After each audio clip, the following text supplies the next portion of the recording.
Um, Good evening, everyone. My name is Marvin from the Academy Foundation for Policy Research, and it is our great pleasure to introduce, you already see him, Dr. Diego Santori from King's College London in the UK, who is a senior lecturer in education and society. His keynote today will be about learning from failure, drawing lessons from educational reform in the global north. I like to mention that whoever wants to listen to it in Arabic can do so by clicking on the toggle at the bottom of your screen and select Arabic, and then you will hear the translation. We all look forward to Diego's keynote because quite refreshingly, he will not focus on the success of particular education reforms, but rather on the failures. He will do so by drawing from data on the UK in particular, from what I've seen also the US to a certain degree, but you will hear more about that in a few seconds. Maybe one more sentence about Diego. You might also know him from his previous work on policy ethnography, where he looked at global players and what they were doing to promote market reforms in different areas in the world, but also on his work on teachers more generally and education reform. So we look forward to hearing more about that. And yeah, I would say without further ado, I would like to give the floor to Diego. Or let me just mention that we want to encourage everyone to also post your questions in the Q&A box during his keynote. And then we will have time to address all those after Diego finishes his speech. Diego, over to you. Thank you very much. Thank you, Marvin. Thank you very much. Thanks everyone. And I'm really grateful. It's a real honor to have been invited to share my thinking with you in this very important conference. I would first of all like to thank Dr. Ahoud Al-Asfour, the GCES president, also the Al-Qasimi Foundation, and the executive director, Natasha Ridge. I would also like to thank the Kuwait Foundation for the advancement of sciences, and the Merit Media Consultancy, and also a very special thanks to Max Eckert, who has been supporting me throughout this process. And well, as you know, the idea was for all of us to be there together, but well, it was of course not possible. So I'm very happy to be sharing with you my thinking around these issues today virtually. So thank you very much for that. So the topic for my presentation today is learning from failure, drawing lessons from educational reform in the global north, and that's what I will be trying to do. And as you know, education policy gurus and entrepreneurs tend to focus on what works when it comes to thinking about educational reform. And there's always a focus, an eye on scalable solutions that could be scaled up very rapidly. In order to rethink educational reform, as the conference theme invites us to, this keynote today, I will be looking into policy failure, as Marvin noted, instead of success, with a focus on England as a case in point of policy hyperactivity. And I will be also making reference to other developments in the US. Especially in relation to England, while still admired and considered a world-leading education system, I will argue that schooling in England is in crisis. And hopefully we can learn some lessons from these issues. So, okay, so as you can see from these two images, these are two policy reports. The key word here that I like to emphasize is world-class, right? So this is the first one is a world-class education and care, and is a strategy document. The second one, again, world-class teaching profession. And as you know, England has positioned itself as a world-class education system, well known for its standards. Now, I would like to question that a bit, and perhaps the first thing I would like to draw attention to is, well, the notion of quality behind this. What does world-class mean?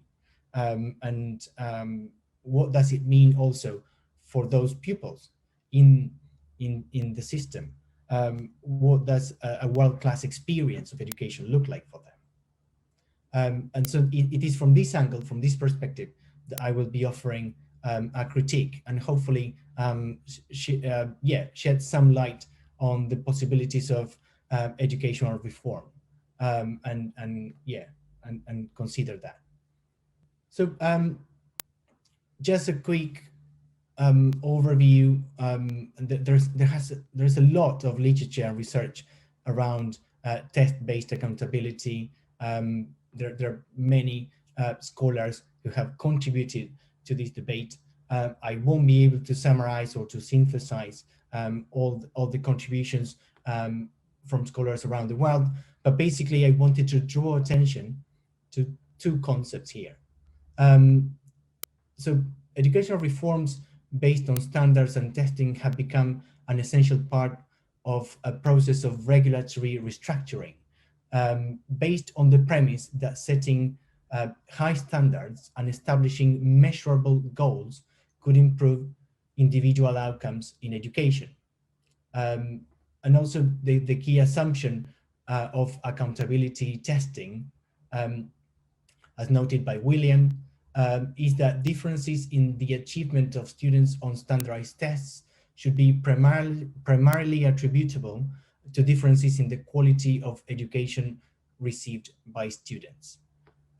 So basically two notions here: accountability testing and high stakes tests, right?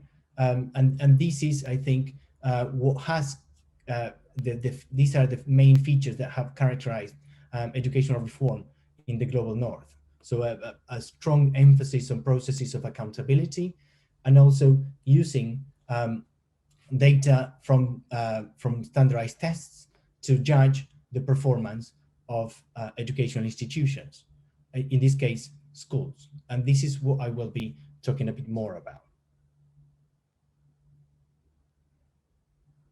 So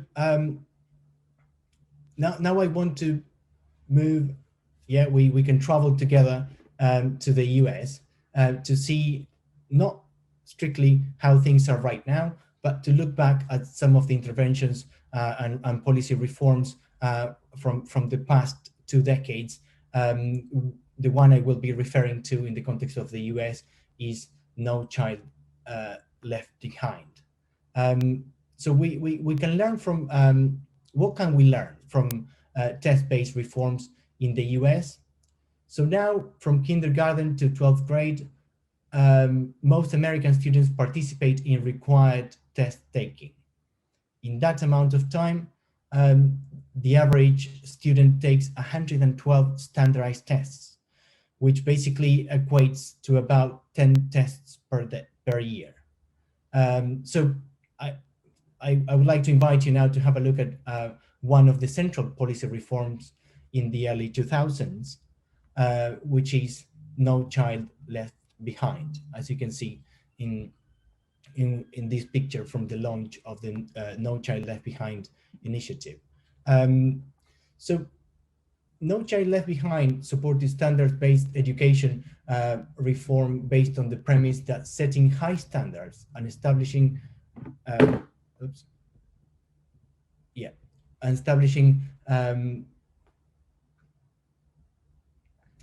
measurable goals could improve individual outcomes in education. And this act required states to develop assessments in basic skills. So to receive federal funding, so to receive federal school funding, states had to give these assessments to all students at selected grade levels. So this is basically the basic premises of this initiative, of the testing component in the No Child Left Behind initiative. And on this slide, you can see some of the headlines from newspapers in relation to the impact and the significance of this initiative. So here we have standardized testing costs states 1.7 billion a year as study finds, And then another one, study says standardized testing is overwhelming nation's public schools.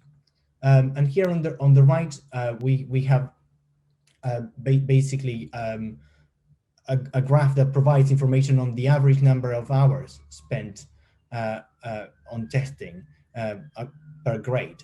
And then also we have the average number of mandated tests given.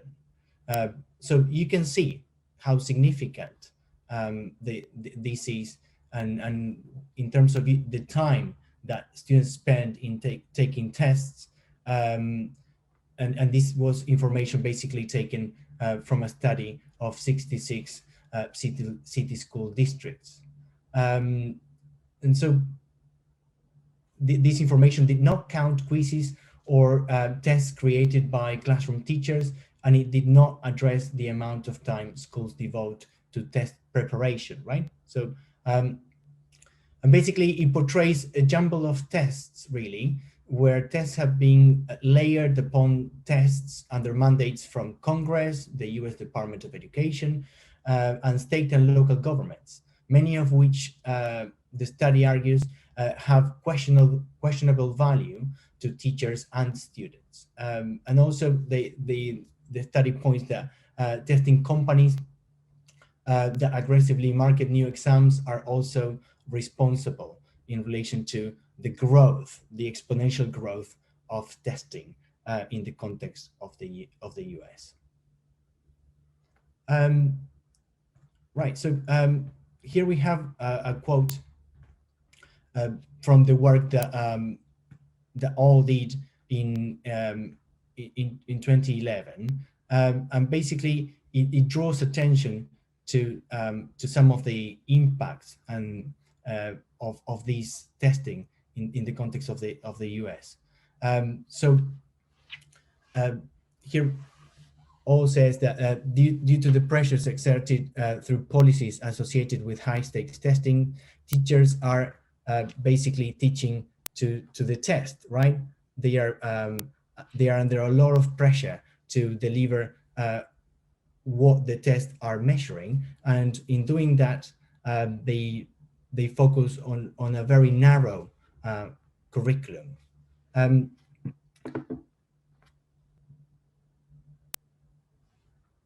And perhaps another key impact of these tests and the strict focus on testing is, well, where the curriculum drives towards. And so here we have information in one US nationwide survey, 71% of the districts reported cutting at least one subject to increase time spent on reading and maths as a direct response to the high stakes testing mandate under the No Child Left Behind legislation. Another US nationwide survey of 349 school districts reported that 62% of districts had increased instructional time devoted to the tested subjects of maths and English in elementary school since 2002. And so clearly we can see here how one of the concrete impacts of a focus, of a test-driven form of accountability is to reduce the curriculum and just focus on some of the key subjects tested, and also basically to cut and to leave aside, to marginalize some other subjects that are not considered essential because they are not basically tested, right? So that is one of the implications. The second point here is test mimicking pedagogy. And basically, here we have 2 points, right? One of them is that as the content of the curriculum moves to match what the tests require, the structure of curricular content knowledge similarly shifts towards the fragmentation demanded by tests. And this is very important because tests are just snapshots, right? They are not able to capture, of course, the whole, the richness of an educational experience. such focus on educational testing results in fragmented knowledge. The second point is, one teacher sharing their experiences. And here in this quote, the teacher says, from the research by Wayne O, my choice of instructional delivery and materials is completely dependent on participation, on preparation for this test. Therefore, I do not use current events, long-term projects, or creative group or corporate work, because this is not tested and the delivery format is not used. All my tests reflect the testing format for the subject area. So basically a focus on multiple choice and open-ended questions. So clearly, from this experience, and I think there are many teachers that share similar experiences. The impact of teaching is to reduce of teaching to the test, basically, or structuring teaching around standardized tests, is that teachers leave aside or have less time to do long-term projects or creative group work, because they are under so much pressure to deliver content that is relevant and measurable for these tests. Here the other consequence is the increased time doing test drills. And basically, there is a lot of evidence of how schools, and in my own research, I came across as well, in different contexts, for example, in the context of Chile as well, how much time schools spend in doing test drills or mocks to prepare, to get ready for this big event, which is the standardized test. And teachers, again, they very much feel that the test really shapes the way they run their class. And here we have another excerpt from an interview. I have to cut out certain cooperative activities because they are time consuming. It definitely affects my teaching. It's always in the back of your mind. So scripted curriculum, that's another consequence of a strong focus or a test-based approach to accountability. And so here we have some comments again from the work of Wayne O. Under such programs, teachers are mandated to use pre-packaged curricular materials that require no creative input or decision-making on the part of the teachers, literally providing verbal scripts that define and limit what teachers can say as they teach. And also the point that everything has to be scientifically based or evidence-based, and those reading programs based on direct instructions and phonics have an impact in terms of what can be done in the classroom.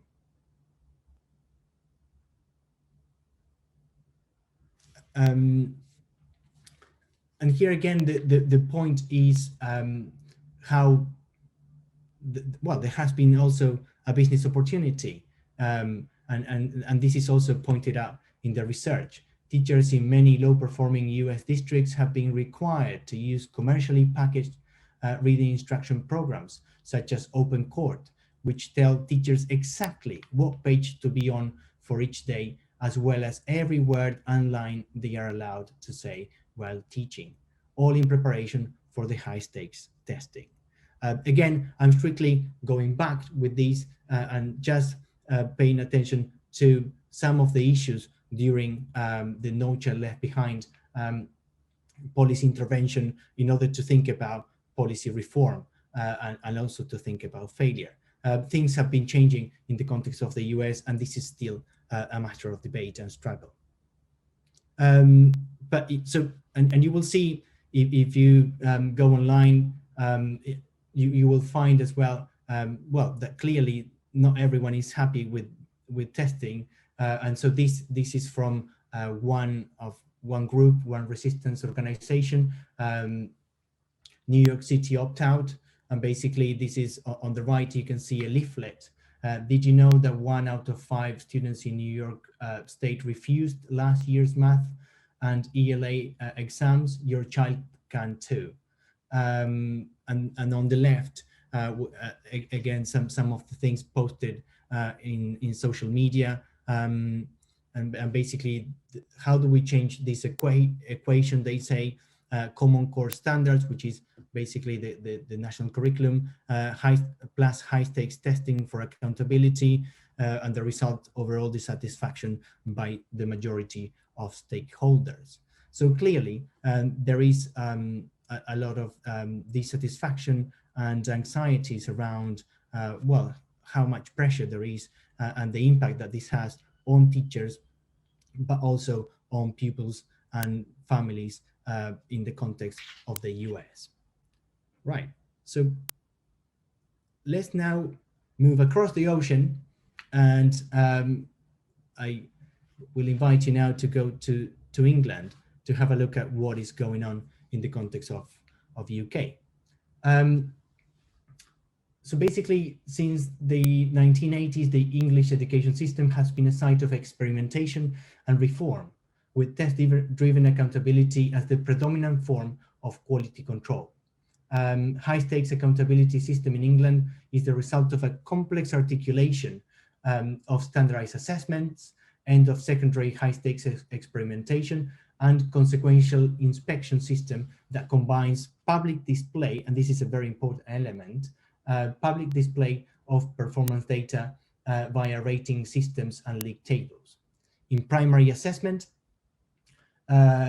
we have the standard assessment tests, the SATs, in English and math, which are used to measure pupils' progress between year 2 and year 6, and schools' effectiveness, and is determined on the basis of these scores, which are of course publicly available, because the idea is to inform parents for their choices as customers. In addition, there is a range of ad hoc focus tests or checks scattered across primary schooling, such as the phoning screening check, the multiplication tables check, and basically the main assessment in Key Stage 4 is an exit qualification known as General Certificate of Secondary Education, the GCES, which determines schools and college sixth form options, the A levels, and subsequent eligibility for university courses. As data and metrics are increasingly privileged over teacher expertise and professional judgment, schools face tremendous pressure to comply with mounting data and inspection demands, resulting in homogeneous and rigid practices. So, and perhaps one of the new things that I will be also sharing with you is the reception baseline assessment that I will be describing a bit more and providing some further illustrations on that. So let's have a look at what happens in the context of England in relation to accountability testing.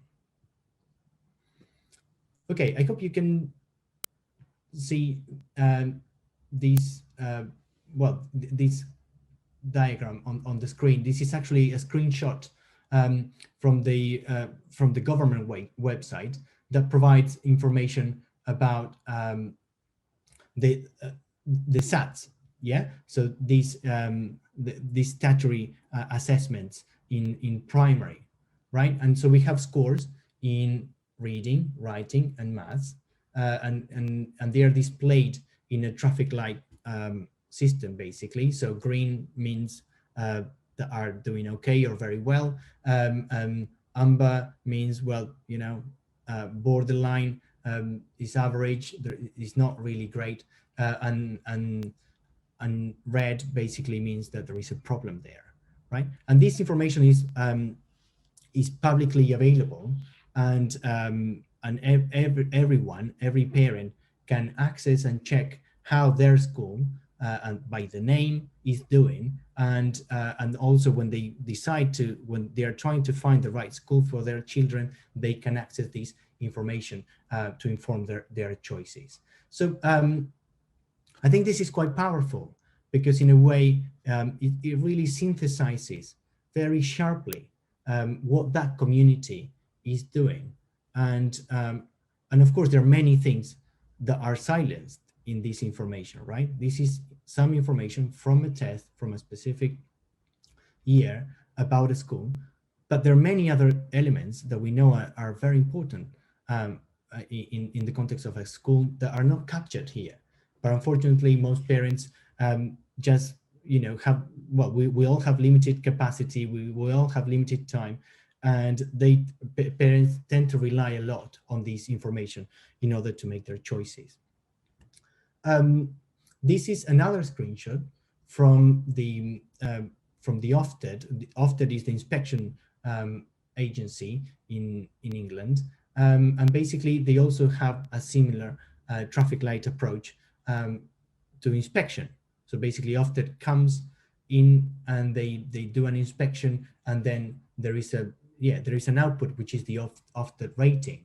And so here we can see by name that some schools are outstanding or inadequate or good, or it says that requires improvement. And again, parents as choosers can access this information, which is available online to inform their choices, and based on these, make decisions around the education for their children. Of course, there is a question of, well, to what extent, what will you do as a parent if you realize that the school that you have chosen that was perhaps good, then it turns, in a future inspection, it shows that it requires improvement. What are you going to do? How is that going to affect teachers and pupils there? Are parents going to start pulling their kids out and sending them to another school? Are teachers going to start trying to leave and find a better school? Teachers going to start trying public display of these results is going to have. And well, as you can see here, these are screenshots from the Guardian, and some headlines. Vast majority of teachers considered quitting in past year, based on a survey, and then the second one, 25% of teachers in England work more than 60 hours a week. So basically, a recent report by the Education Committee on Primary Assessment argues that the high-stakes system can negatively impact teaching and learning, leading to narrowing the curriculum and teaching to the test, as well as affecting teacher and pupil well-being. And I will be talking now about two reports. The NUT report, titled Exam Factories, the Impact of Accountability Measures on Children and Young People, highlights school strategies in relation to accountability have resulted in additional work for teachers, making them tired and stressed. And basically the report mentions the use of teacher appraisal to set targets related to improving pupils' attainment, explicit targets or outcomes for every session, for every lesson or activity, lots of mock Ofsted inspections, among others. And there are also more specific strategies related to the production, scrutiny, and use of data to target teaching, such as detailed and frequent data gathering and scrutiny of pupil progress, use of data to target individual pupils, and regular preparation for national tests.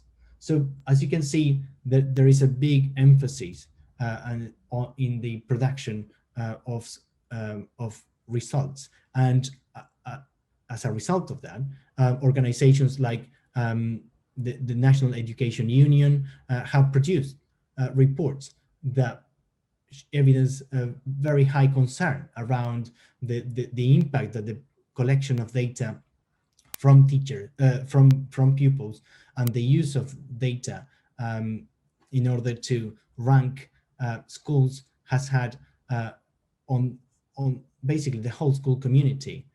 So here we have a screenshot of these two reports. So let's have a deeper look. Let's get a bit closer and see what is it actually that these reports are saying. So here we have a graph. It says percentage of respondents in mainstream schools. And basically, here are some statements that that teachers in their responses had to agree or not with. Let's have a look at the first one. The focus on academic target means that there are fewer opportunities for creative, investigative, and practical activities. And you can see that basically consistently above 80% of the respondents have said that, yeah, that this focus on academic targets means that there are less opportunities for creative and investigative activities for children. So this is very significant. Lots of children are missing out in terms of opportunities to engage with creative or investigative work. And if you look at the next one, pupils have ample opportunities for investigation, collaboration, and play. Basically, that is very low. Most teachers think that pupils do not have ample opportunities for that. Pupils do not have enough time to reflect.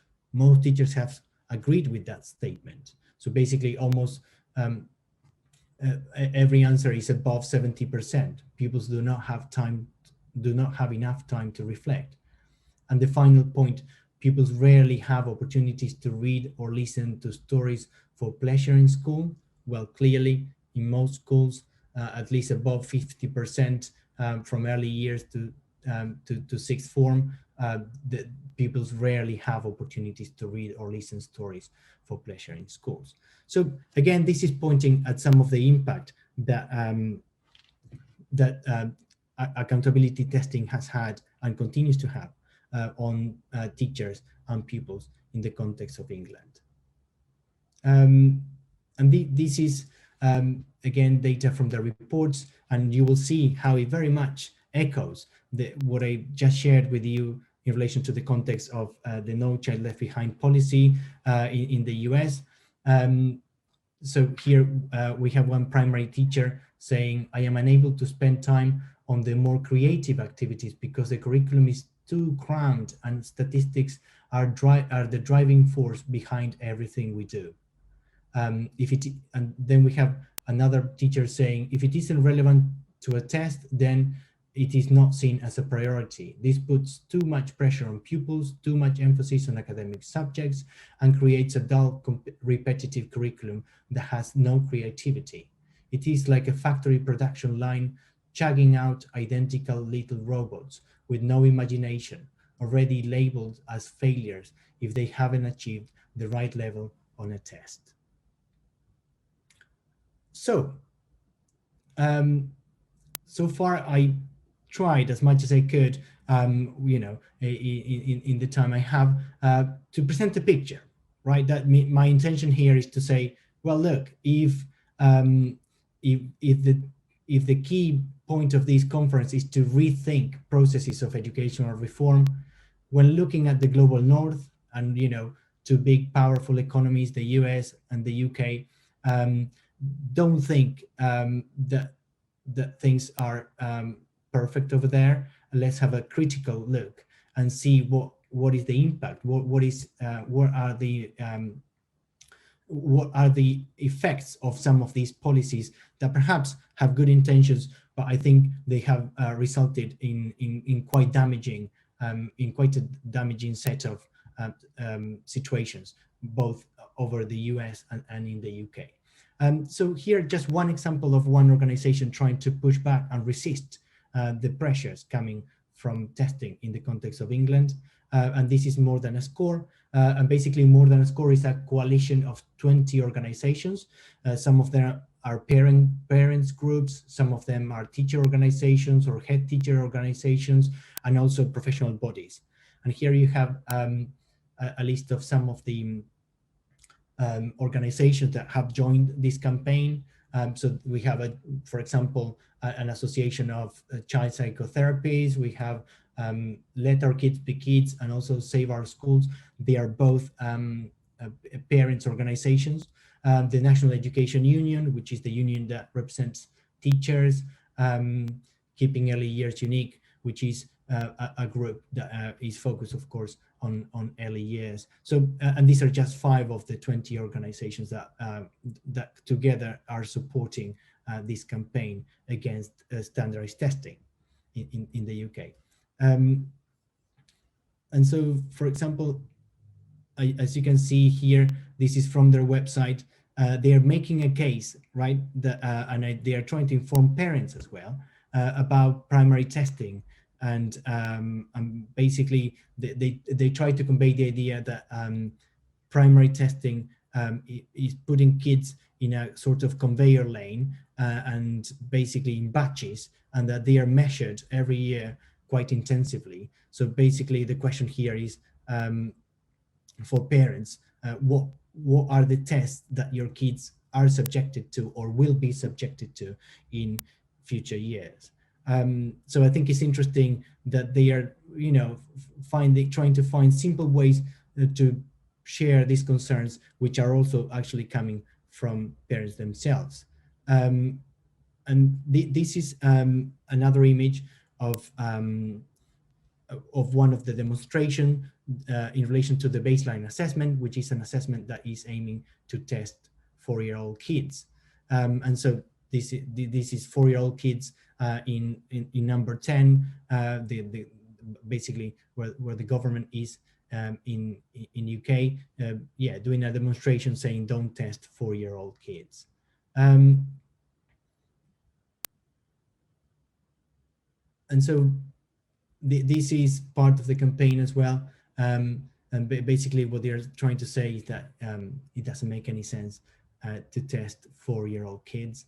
I think it's also quite compelling and is presented in an interesting way. But they have collected, so they have a petition out there, and lots of parents have supported this because they are concerned about the damaging effect that testing 4-year-old kids can have in terms of the labeling and their identity and their sense of self and how they perceive themselves as learners. And basically, the main use of the baseline assessment is to try and measure progress.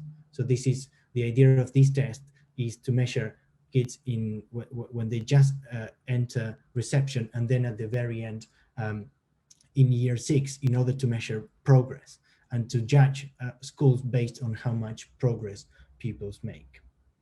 And so basically this is just some information about the reception baseline assessment. And I think maybe the synthesis about this is that More Than a Score claims it is completely unacceptable to test 4-year-olds as soon as they start school. It's also wrong to measure schools this way. And there are other tests, basically, and another example here is the phonics check, which is basically putting a lot of emphasis on trying to learn very specific words, and also identifying words that are not real. And so here we can see how as part of their campaign, they are trying to challenge such narrow focus on language and trying to share some of their concerns in relation to that. So yeah, I think I will try to now wrap up and share some of my final thoughts in relation to these. So basically, by looking at the UK, specifically England and the US, and how they have incorporated this approach to accountability that is very narrowly focused on testing, I think, it has had a serious impact on the actual experiences of those teachers and those pupils in school. So to me, one key point is that I think this is more an accountability agenda rather than for the benefit of the child. And the question, I think, any reforms that we can think of for the future, the question that we should keep in mind, in my view, is is this in the best interests of children? So when we see, or when we find out about well, new interventions or possibilities of reform that we can learn from other countries or other contexts, I think maybe a leading question should be that: is this in the best interest of children? Another concern to me is whether these policies will be creating rigid environments. And I think very much, as you have seen throughout my presentation, in the context of the US and also in the context of England, I think the result of these policies has been very rigid environments with, you know, teachers really feeling very controlled and pupils feeling very exhausted and also bombarded with testing throughout their learning in primary and secondary. So we have to be concerned about, well, when we implement new policies, about the environments that we will be creating. How are they going to look like? The third point is the concern about offering fragmented and decontextualized knowledge, right? And I think it is important to have in mind, or in my view, a more holistic approach to learning. And so such an emphasis on tests necessarily results on fragmented, decontextualized knowledge, as Wayne O has pointed out several years ago. And the final point, of course, I think any reform should keep in mind equity, well-being, and justice. So to what extent the processes of reform and the policies implemented are likely to result in increased forms of oppression or injustice for some disadvantaged groups. And I think that's something we also need to bear in mind. Okay, so I think that's my time. I hope I did okay, Marvin, in terms of time. I tried to stick to my 40 minutes. So I think I'm going to stop here. Thank you very much. And I will be happy to, to engage in a conversation with the audience. Thank you. Thank you so much, Diego. No, I mean, the timing is perfectly. Thanks so much. And of course, now we look forward to the Q&A. And thank you so much for sharing those insights. It's actually quite astounding, or maybe even concerning, to see to what extent accountability and high-stakes testing reforms are implemented in the UK and in the US. So thanks for that insight. I think it's quite interesting for everyone, also our GCES audience here in the GCC in particular. And maybe, if you don't mind, I see one question. I trust that you can also see a couple of questions on your end, but someone is asking specifically about sort of your opinion about why public and private schools in the GCC, but maybe in general, actually have such an appetite for standardized testing if it creates those rigid environments, and it might be to the detriment of learners. So what are your thoughts on that, maybe? Thank you very much. That is actually a fantastic question. And I think it's, in my view, is just natural, because, you know, we have somehow created a system where these are, testing has become the main form of recognition for schools, for teachers. And so I think both governments, the private sector, and state-funded schools as part of the government, they are interested in these because it is the dominant form of communicating good work and performance. And so, of course, schools feel very attracted to show, well, look, we're doing something right, we're putting a lot of effort. And so, of course, they want to acquire these certifications, let's say specifically schools from the private sector, and in the state-funded sector, of course, the schools are interested in relating to their communities by engaging with these tests. However, well, specifically in the state-funded sector, of course, clearly the context of schools makes a big difference, right? And there is a lot of research, at least in the context of the UK, that shows how in very wealthy areas, well, of course, it's very easy to some of the public schools in those areas to perform very well and to naturally, you know, say, look, we don't put too much effort, and look how well we are doing. Well, yes, because the demographic of that school, very wealthy families who can afford a house in very wealthy areas, they already bring in a lot of cultural capital and social capital, but also they are able to fix things with, when there is a problem, they have the resources to get a private tutor. And so, yeah, of course, those schools will be performing naturally, in inverted commas, very well. But I think if we are concerned, or if we're thinking about the bigger picture, well, I think it can also result in reproducing inequalities.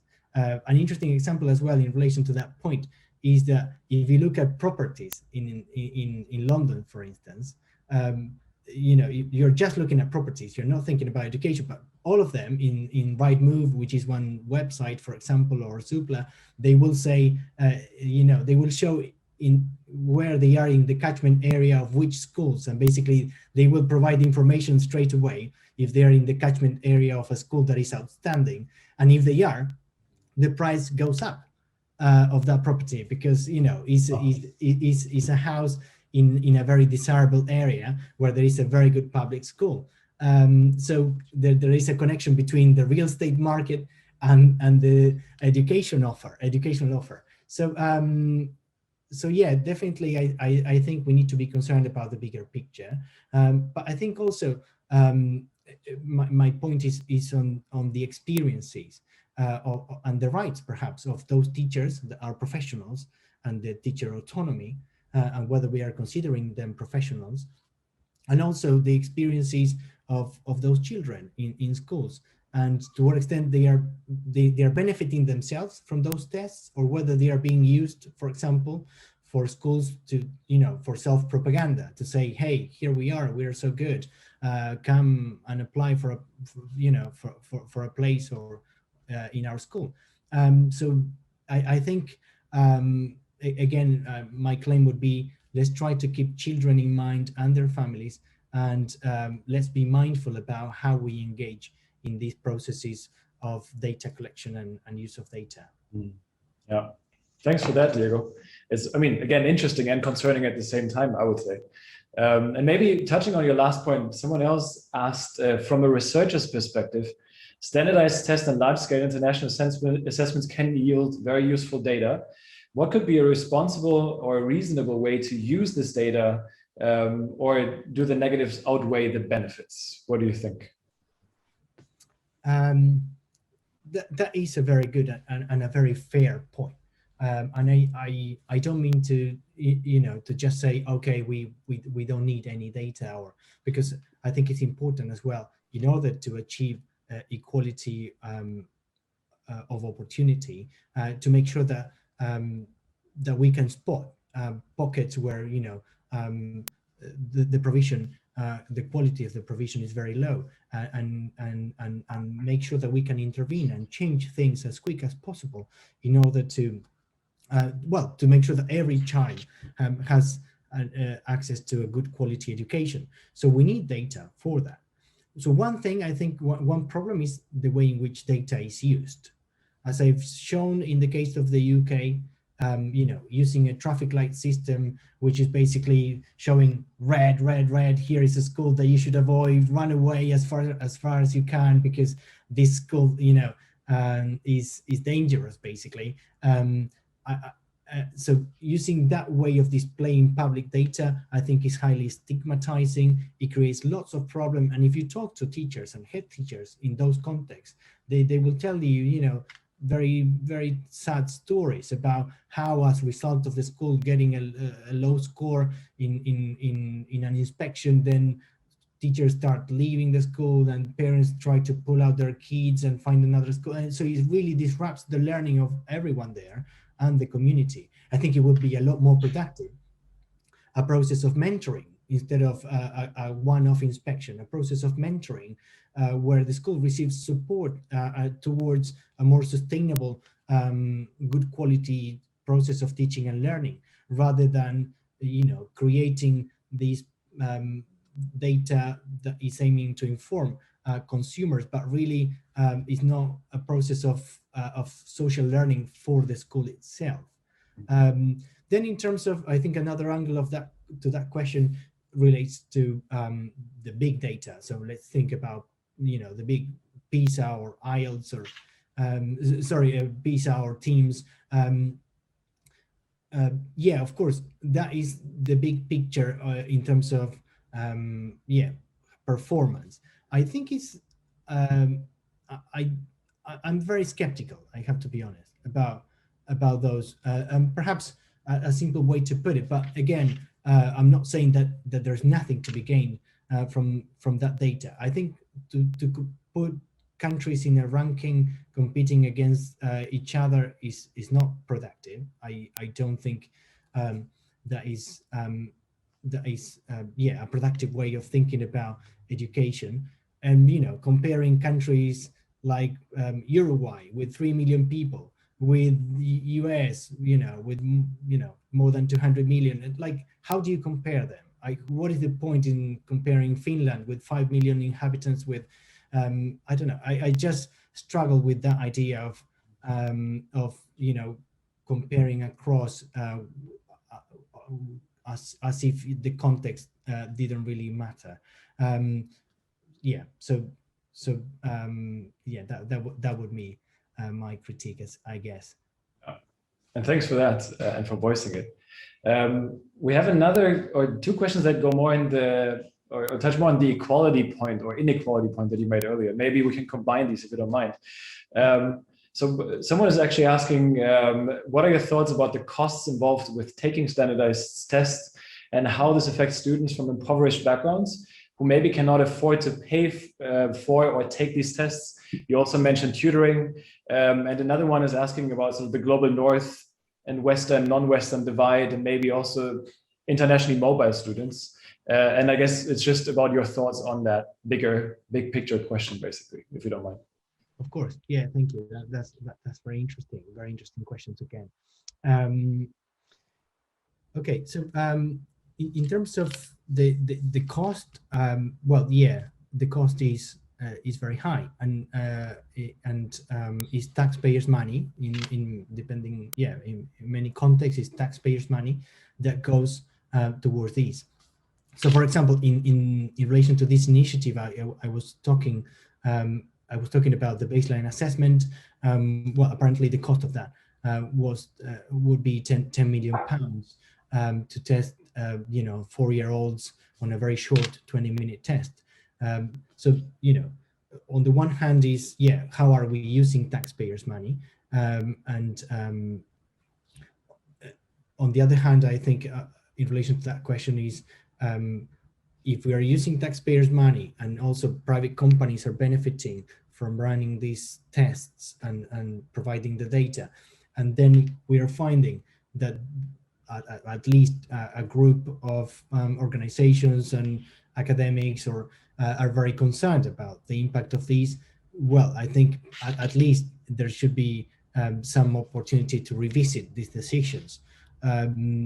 So that is that is one part of the question, of my answer, I mean. And then in relation to the impact in terms of inequality, that is really significant. And you will see, well, depending, for example, again, going back to the example of the UK, in relation to preparation for some of these tests, depending on the area in which you live, well, parents will be very happy to invest as much money as necessary towards private tutoring, right? But then, of course, for those who are not able to do that, or for those who do not have the time themselves or the knowledge or cultural capital themselves to support their children, well, they are already, doomed to fail, basically. So yeah. But the final point, or if I get it right, of the question relates to the global mobile group of, we could call it the global middle classes, and yeah, of course, the many of the certifications like well, they basically end of secondary certifications are key to gain access to the top universities. And there is of course a lot of interest and a lot of pressure coming, for example, from parents that send their children to international schools, because they see these schools as as a path towards access to some of the most important or respected institutions in the UK or in the US. So of course, many of these schools, even if they are not so interested themselves in these forms of accountability, they are somehow forced to engage because otherwise they can't satisfy their communities. So I think it would be perhaps wrong to put the finger on schools and say, hey, you are playing the game as well. I think for many schools, there's no choice. And but what I try to suggest in relation to the More Than a Score campaign is that there are very concrete possibilities of resisting and trying to challenge some of these initiatives. And well, I think everyone involved, parents, teachers, head teachers, I think maybe they should also do their own thinking in relation to how and whether these processes of accountability are having an impact on their experiences. Yeah. Thanks so much, Diego. We have 3 minutes left, so maybe if you can give me a 1 minute, very short answer. Someone is asking what teachers and maybe principals, policymakers can actually do to prevent those developments or to maybe drift in different directions. What do you see as possibilities? As short as you can make it. Sorry. That's right. Well, as I was saying, I certainly think that that teachers and head teachers have room to challenge some of the pressures, especially head teachers. And I think perhaps one way to move against these is to have, to spend time as a community, as a school community, thinking, about what they want to do as an institution. What is it that they want to offer? What kind of experiences do they want to offer? And perhaps detach a bit from the very formal sort of ranking, for example, or spend time thinking, what is it that we want to offer to our kids? What is it that we want their experiences to look like? What do we want to offer in terms of learning or play in the playground? How do we want to really shape these? Sometimes I think it's very easy to just be because they are so bombarded in some cases from these demands that they just forget about who they are and what they're there to do. So I think it would be great if they could find in their busy lives some time to pause and to think about what is it that they're willing to offer and deliver, rather than putting too much emphasis on the results themselves. All right. Thank you so much, Diego, for that answer, but also for your keynote speech. We greatly enjoyed it. And also thank you very much for taking the time for being with us today. Virtually would, of course, enjoyed it, for it to be in person, but hopefully next year or the year after, let's see. Inshallah, as we say here. Thank you very much. I see that Khalef Alabri is also here already. I just want to say that he's going to be chairing the next session. So I think this is the sign for us to now sign out. So thank you so much again, Diego, and hopefully have you next time as well.